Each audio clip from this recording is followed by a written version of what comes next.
Saint মার্টিনের পরিবেশগত গুরুত্বটা আপনারা জানেন, দেশে আর দ্বিতীয় কোনো সেন্ট মার্টিন নেই। কিন্তু এই যে প্রবালের যে দ্বীপটার কথা আমরা বলি, এটা আর বাংলাদেশের তো আর কোথাও নেই। এখানে বেশ কয়েকটা বিপন্ন বন্য প্রাণী রয়েছে, পাখিও যেমন আছে, কাছিমও তেমন আছে, স্তন্যপায়ী প্রাণীও তেমন আছে। খুবই ছোট্ট আমাদের এই দ্বীপটা, এইটাকে আমরা কেমন করে রক্ষা করতে পারি সেজন্য সরকার কিছু কিছু কাজ আগেই করেছে।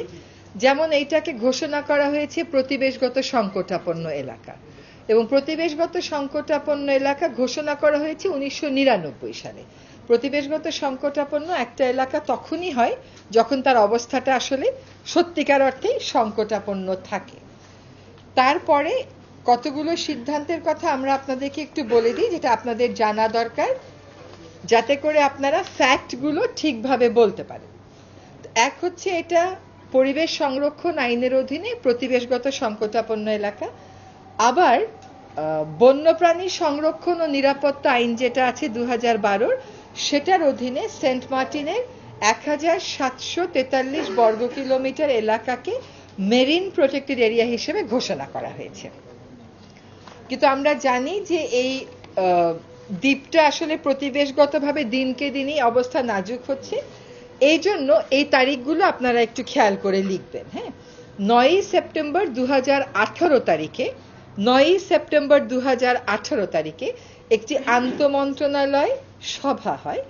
সেই সভাতে সিদ্ধান্ত হয় যে 1 মার্চ 2019 থেকে সেন্ট মার্টিন দ্বীপে শুধু দিনের বেলা পর্যটন চালু থাকবে, রাতে বেলা পর্যটকেরা ওখানে থাকতে পারবেন না। এই সিদ্ধান্তটা কত সালের হয় বলেন? 2018 সালের। হ্যাঁ, 2018 সালের 9 সেপ্টেম্বর। তারপরে এবার আসি 2020 সালের 24 ফেব্রুয়ারি। সেখানে তৎকালীন প্রধানমন্ত্রী যিনি মুখ্য সচিব ছিলেন, তার নেতৃত্বে একটা সভা অনুষ্ঠিত হয়। সেই সভায় সিদ্ধান্ত হয় যে সেন্ট মার্টিন দ্বীপে প্রবেশের ক্ষেত্রে পর্যটকদেরকে রেজিস্টার করতে হবে এবং পর্যটন সংখ্যা সর্বোচ্চ 1250 হতে হবে, এবং জাহাজে অতিরিক্ত যাত্রী নেওয়া যাবে না। এবং এটা বাস্তবায়ন করবে বেসামরিক বিমান পরিবহন ও পর্যটন মন্ত্রণালয় ও জেলা প্রশাসক। তাহলে এই সিদ্ধান্তটা কবে হলো? 2020 সালের 24 ফেব্রুয়ারি। এই সিদ্ধান্ত নতুন কোনো আবিষ্কৃত কোনো সিদ্ধান্ত নয়। আবার আরেকটা সিদ্ধান্ত বলি, 17 মার্চ 2020 এইখানে পরিবেশ এবং জলবায়ু পরিবর্তন সংক্রান্ত যে সংসদীয় কমিটি আছে, তারা একটা সিদ্ধান্ত নেয়। আমি এটা পড়ে শোনাচ্ছি। সেন্ট মার্টিনে অতিরিক্ত পর্যটক গমন এবং রাত্রি যাপনের ফলে সেখানকার পরিবেশের বিপর্যয় ঘটছে বিধায় সেন্ট মার্টিনে রাত্রি যাপন সম্পূর্ণ নিষিদ্ধ করার বিষয়ে সুপারিশ করা হয়। তারপরে আবার একটা সিদ্ধান্ত হয় 23 নভেম্বর 2021। এখানে কে ছিলেন?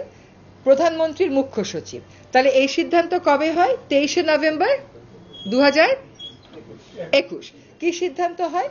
যে লঞ্চ জাহাজে মোট পর্যটক যাত্রীর সংখ্যা 1250 রাখতে হবে। একজন ব্যক্তি 5 জনের বেশি টিকিট ক্রয় করতে পারবেন না। তো এই 18 সাল, 19 সাল, 20 সাল, 21 সাল এগুলোর ধারাবাহিক কিছু সিদ্ধান্ত এসেছে, কিন্তু এই সিদ্ধান্তগুলো কোনোটা বাস্তবায়ন করা হয় নাই।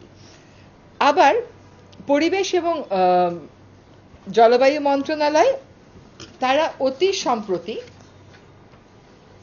আমি আবার অতি সম্প্রতি না বলি, এটাও 2023 সালে, মানে এটাও 2024 না, তারা কিছু পর্যটন নির্দেশিকা দিয়েছে। তো সেই পর্যটন নির্দেশিকায় বলা হয়েছে যে সেন্ট মার্টিন দ্বীপে কয়েকটা সিঙ্গেল ইউজ প্লাস্টিক নিয়ে যাওয়া যাবে না। পর্যটনবাহী যে জাহাজগুলো যাচ্ছে সেইগুলো একদম জাহাজে বলেন বাসে বলেন সেখান থেকেই এই সিঙ্গেল ইউজ প্লাস্টিকগুলো সরিয়ে ফেলতে হবে। আরেকটা হচ্ছে কক্সবাজার এবং সেন্ট মার্টিনে সিঙ্গেল ইউজ পণ্যের একটা তালিকা করতে হবে। সেই মোতাবেক একটা তালিকা করা হয়েছে, কোম্পানিগুলোর নামও নেওয়া হয়েছে। এখানে বলা হয়েছে যে সামুদ্রিক যে কাছিমটা, যে বিরল প্রজাতির কাছিমটা ডিম পারে, অনেক কুকুর হয়ে যাওয়ার কারণে ওরা খেয়ে ফেলে ডিমগুলোকে, ফলে প্রজননটা ব্যাহত হয়। রাতে ওইটা করা যাবে না। সেজন্য আজকে কিন্তু আপনারা চলে যাওয়ার পরে আমরা সকল স্টেক হোল্ডারদেরকে, একদম যারা ওখানে হোটেল মোটেলের মালিক, তারপরে ট্যুরিস্টের জন্য সরকারি যারা প্রতিষ্ঠান আছেন তারা, যারা সিঙ্গেল ইউজ প্লাস্টিকের কোম্পানি আছেন সকলের সাথে, এবং কুকুরের এই যে বিস্ফোরণটা এটা নিয়ন্ত্রণে যারা কাজ করেন, কুকুরের সুরক্ষা নিয়ে কাজ করেন, সেরকম সংস্থাকেও আমরা ডেকেছি, তাদের সাথে আমরা কথা বলবো। এই নির্দেশিকায় আরো বলা আছে, নির্দেশিকাতে কিন্তু আইনগতভাবে বাধ্যবাধকতামূলক। এখানে বলা আছে যে রাতে অতিরিক্ত আলো জ্বালিয়ে রাখা যাবে না, অনেক উচ্চ স্বরে আওয়াজ করা যাবে না, প্রবালের উপরে হাঁটা যাবে না, ছেড়া দ্বীপের কোথায় জাহাজ কতটুকু দূরে তাকে থাকতে হবে, বা সেন্ট মার্টিনের ল্যান্ডিং এর সময় কতটা দূরত্ব মেনটেন করতে হবে সেটাও বলে দেয়া আছে। এইটা কিন্তু গেজেট নোটিফাইড হয়েছে 2023 সালে, এবং এইখানকার মতামত অনুযায়ী ইফেক্টিভ রিয়েল ক্যারিং ক্যাপাসিটি, যে সেন্ট মার্টিন আসলে কতটা পর্যটনের ভার বহন করতে পারে, 2023 সালের এই গেজেট নোটিফিকেশনে বলা আছে 882 জন। তাহলে আমরা 1250 জন পেলাম, 882 জন পেলাম, রাতে থাকা যাবে না পেলাম, রেজিস্ট্রেশন পেলাম, কিন্তু এইগুলোর একটাও আসলে আমাদের বাস্তবায়িত হয়নি।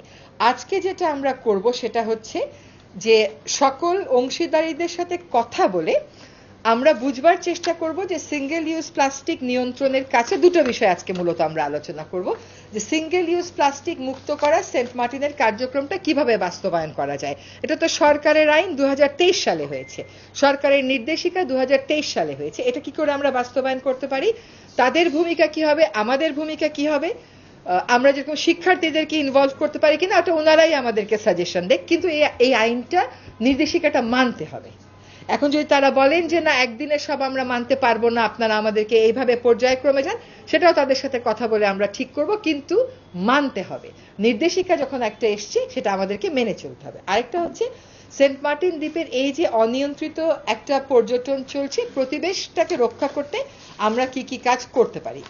এই পর্যটন শিল্পে অনেকে জড়িত আছেন।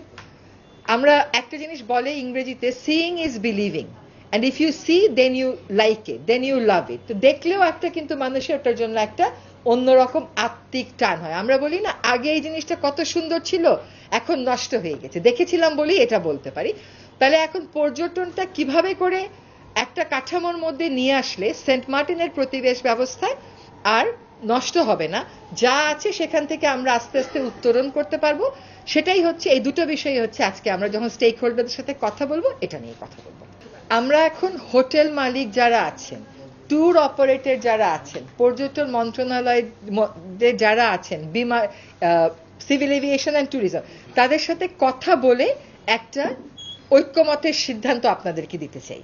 এটা সত্য যে সিঙ্গেল ইউজ প্লাস্টিক মুক্তকরণের কাজটা শুরু হবে, কিন্তু পর্যটনের ব্যাপারে আমরা কি করব, সকল স্টেক হোল্ডারদের সাথে কথা না বলে আমরা কোনো সিদ্ধান্ত আপনাদেরকে এখন দিতে পারছি না। স্টেক হোল্ডারদের সাথে কথা বলে আমরা অবশ্যই আপনাদেরকে সিদ্ধান্ত দেব। এটা তো আমার চাওয়া না চাওয়ার বিষয় না। দেশে যখন একটা আইন আছে তখন হয় আপনাকে আইনটা মানতে হবে, নতুবা আপনাকে আইনটা বাতিল করতে হবে, আর এই আইনগুলো সকলের সাথে কথা বলেই ঠিক করা হয়েছে।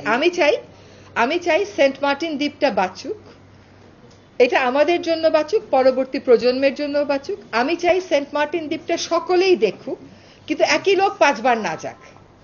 আমি চাই সেন্ট মার্টিন দ্বীপটা একটা কোলাহল মুক্ত দ্বীপ হোক। আমি চাই সেন্ট মার্টিন দ্বীপে অলিভ রিডল টার্টল, যেটা গ্লোবালি এন্ডেঞ্জার্ড, সেটা অনেক পরিমাণে হোক। আমি চাই সেন্ট মার্টিন দ্বীপটাতে যারাই যান না কেন ওখান থেকে ফিরে এসেও কিন্তু অনেকে নালিশ করে যে কেন গেলাম, ভালো লাগলো না, পর্যটনের জন্য যথেষ্ট সুযোগ সুবিধা নেই। ওখানে কোনো এত হাজার পর্যটক যায়, আপনাদেরকে একটা পরিসংখ্যান দিই, 2,20,000 পর্যটক সেন্ট মার্টিনে গত মৌসুমে ভ্রমণ করেছে। ওইখানে কিন্তু কোনো হাসপাতাল নাই, কোনো মেডিকেল ইমার্জেন্সি রেসপন্স সিস্টেম নাই। তো আপনি যদি পর্যটন করতে চান তাহলে আপনাকে এই জিনিসগুলো ভাবতে হবে, একই সাথে আপনাকে দ্বীপটাও রক্ষা করতে হবে। আমি চাই দ্বীপটাও রক্ষা হোক, পর্যটনটাকেও আমরা একটা কাঠামোর ভিতরে নিয়ে আসতে পারি। এখন দেখেন সবকটা প্রস্তাবনারই কিছু প্র্যাকটিক্যাল সাইড আছে। আপনাকে একটা উদাহরণ দেই, আমরা বিভিন্ন ভিসা সেন্টারে আবেদন করি না, ইউরোপিয়ান ভিসা, এই ভিসা, সেই ভিসা, আবেদন করার পরে আপনাকে একটা ডেট নিতে হয়। যখন ডেট নিবেন, আপনি ডেট গেলে জানুয়ারিতে আবেদন করলে বলে মে মাসে আসো। এটা বাংলাদেশের রেজিস্ট্রেশনেরও অনেক ধরনের ফ্যাসাদ আছে। রেজিস্ট্রেশন আবার আমরাই নিয়ন্ত্রণ করি, তো কাজে সেখানেও আবার নিয়ম অনিয়মের খেলা চলে আসতে পারে। আমরা সহজ রাস্তা ধরার চেষ্টা করব। তো এটা হচ্ছে আমাদের প্রাথমিক চিন্তা। এখন দেখি ওনারা কি বলেন। টাইম ফ্রেমটা একটা টাইম ফ্রেমে আমাদেরকে আসতে হবে।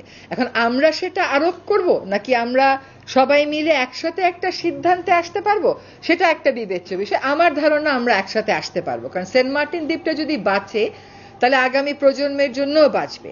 আর যদি সেন্ট মার্টিন দ্বীপই আমার সোনার ডিম পাড়া হাঁসের মতন সবাই মিলে গিয়ে ওটাকে শেষ করে দিই, তাহলে তো আর পর্যটনটাও থাকছে না। তো একটা সময়সীমাতে আমাদের আসতে হবে, কিন্তু সেই সময়সীমাটা কি সকলের সাথে কথা বলে আমি জানাতে পারবো। আমার কাছে এরকম কোনো তথ্য আসেনি।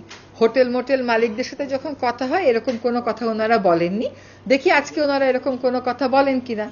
আমাদের তো প্রিজাম্পশন এজাম্পশনের কোনো শেষ নাই, কিন্তু প্রিজাম্পশন এজাম্পশন যাতে না হয় সেজন্যই আপনাদের সাথে বসা, so that you know the facts.